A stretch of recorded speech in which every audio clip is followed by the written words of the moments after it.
while we are all here in the Court Technology Conference, the most I was really sort of dreading when I get back home, I hate to think what's on my desk.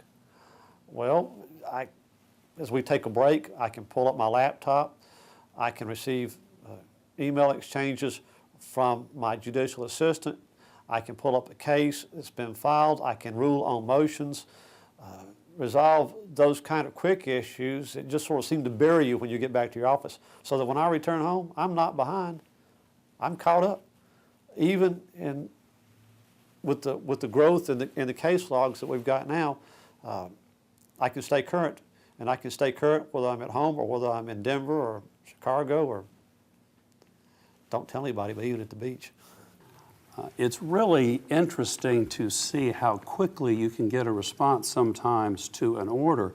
I can prepare an order in my office, hit send, and maybe get a phone call from the lawyer in about 30 minutes about how I misstated the court date or something. So I might have a mistake and I find out about it right away.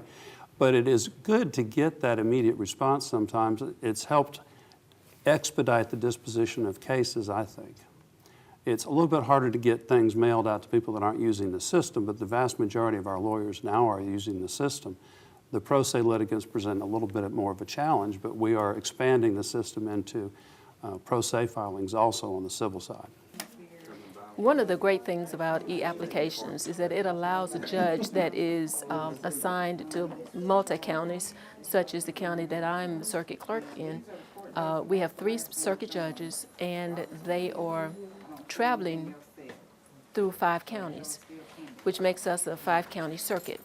And that judge, or either of those judges, can at any time for any of those counties rule on a motion, not necessarily in the county that they're presiding in at the time. Crimes don't just occur in convenient 8-to-5 format. In fact, most criminal offenses occur in the late night hours, after midnight. There are many times when law enforcement officers need to contact the court for a search warrant or a bond setting, and access to good information is critical. Formerly, it required a trip to the courthouse. You had to make arrangements, get dressed, make sure security was there, make sure all the folks were there. Now that can be done anywhere. Occasionally people will call on the weekend or at night, sometimes late at night, and they want somebody held without bond because they have found out they have other issues, or it's a serious case and it's got a scheduled bond, and they'll make bond and get out of jail right away.